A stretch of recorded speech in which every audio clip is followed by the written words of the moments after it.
आपका तो शुरू से ही ये रहा है कि चारधाम यात्रा में जो भी यात्री आ रहे हैं देश के विदेश के अलग अलग भागों से, तो उनकी व्यवस्था उचित होनी चाहिए। उनको सभी प्रकार की सुविधाएं मिलनी चाहिए और पुलिस के पॉइंट ऑफ व्यू से कि यातायात का प्रबंधन अच्छा रहे, वो सुरक्षित आएँ और सुरक्षित जाएं, और उनको कहीं पे भी कोई उनके साथ मतलब कोई आपराधिक घटना ना हो। तो ये पुलिस के लिए मुख्य रूप से चुनौती हैं।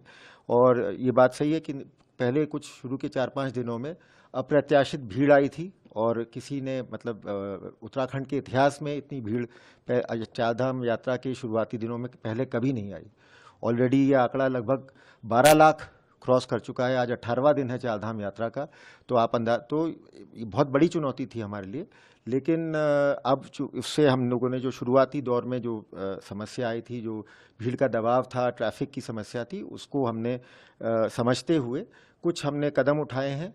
और यद्यपि पुलिस की उस कार्रवाई से हो सकता है कि यात्रियों की यात्रा में समय ज़्यादा लगे, लेकिन जो भौगोलिक परिस्थितियां हैं चारधाम यात्रा रूट की, जो सभी धामों में जो यात्रियों के ठहरने की जो व्यवस्था है वो एक सीमित है। वो मतलब उसमें मतलब एक सीमित संख्या में वहाँ कमरे और बाकी चीज़ें उपलब्ध हैं।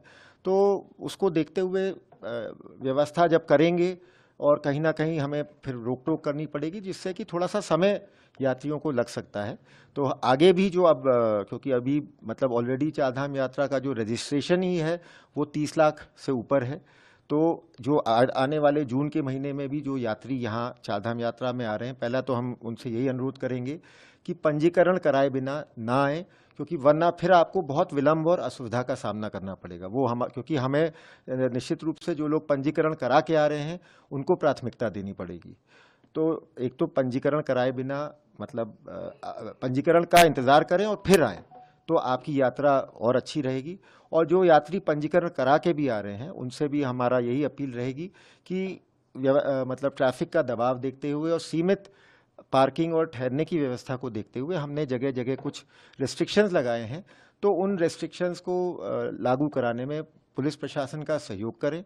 अगर कहीं पे कोई दिक्कत आती है, कहीं हमारी व्यवस्था में कोई कमी दिखाई देती है, तो ऐसा नहीं है, हम हमेशा मतलब उसके लिए तैयार हैं कि कोई सुझाव है या कोई समस्या है तो उसे हमारे संज्ञान में लाएं, संबंधित थानेदार के संज्ञान में लाएं, संबंधित एसपी के संज्ञान में लाएं। उनको दूर करने का हम पूरा प्रयास करेंगे। लेकिन जो अब हमने व्यवस्था बनाई है उसको हमें मतलब सख्ती से लागू करना पड़ेगा, और उसमें हम सभी से अनुरोध करेंगे कि हमारा सहयोग करें।